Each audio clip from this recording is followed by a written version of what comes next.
се одржа првиот национален студентски форум. Додека да се изгласа законот за прогласување на матка за споменик на природата, дојдоа изборите. Февруари е 9-тиот месец поред со рекордно висока температура. Здраво на сите, јас сум Гоше, а ова е најновата епизода на Шорткат, нашите вести за млади. Останете со нас. Намалување на финансискиот товар на студентите и забрзана дигитализација на универзитетите беа главните пораки упатени од првиот национален студентски форум во земјава, што се одржа во саботата во организација на Форумот за образовни промени. На настанот беа усвоени резолуцијата на студентскиот форум и повелбата за студентски права, два важни документа кои понатаму се очекува да бидат прифатени и спроведени на национално ниво. Резолуцијата содржи 4 области и во неа студентите ги повикуваат Министерството за образование и наука и владата да создадат нов, добро дефиниран модел на исплата на стипендии, дополнет со конкретни датуми за исплата, додека пак од универзитетите се бара да ја прифатат дигитализацијата со целосно усвојување на електронскиот индекс.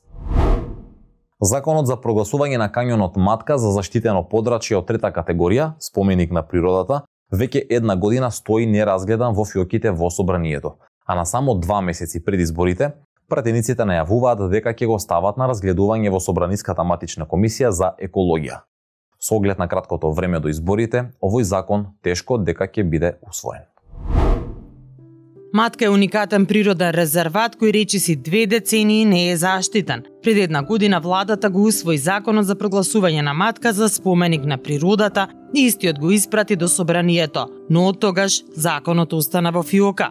Разгледувањето на законот на само 2 месеца пред изборите е задоцнето, особено ако се има предвид фактот дека пратениците толку долго не презеле иницијатива да го третираат истиот како приоритет. Председателот на Собраниската комисија за транспорт, врски и екологија, кој е од редовите на ВМРО ДПМН е Владо Мисајловски, за портал МК најави дека оваа недела законот треба да се разгледа во комисијата. Според него причината зошто истиот досега не е разгледан е тоа што Министерството за животна средина не е побарало такво нешто од нив. Министерството за екологија не го побарало тоа. Поменувањето на министерот за животна средина рекоа дека тоа не е итно и дека не треба да се разгледа. Потоа дојде новиот министер и не го побара тоа, но ние сепак ќе го ставиме на разгледување. Мислам дека треба да има јавна дебата за да се разгледа внимателно. Имаше и некои забелешки од граѓански организации, рече Мисајловски, најавувајќи дека се очекува оваа недела да се стави на разгледување. Од Министерството за животна средина кои се ни одговорија дека со усвојувањето на законот во владата нивната работа завршила и сега собранието истиот ке треба да го разгледа и конечно да го усвои.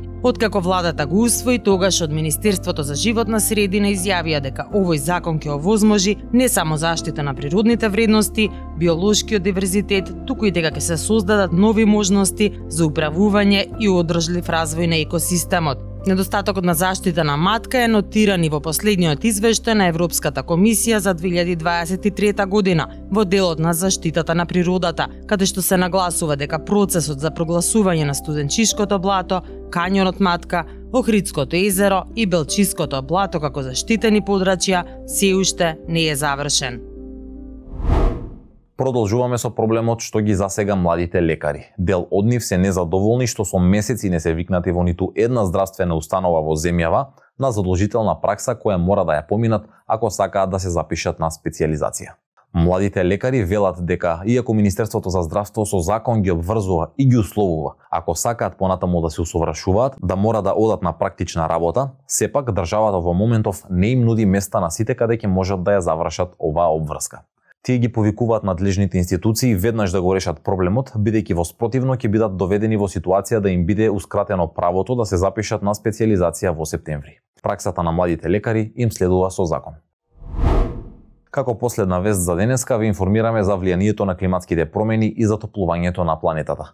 Според Европската служба за климатски промени Коперник, минатиот месец бил најтопол февруари на глобално ниво досега.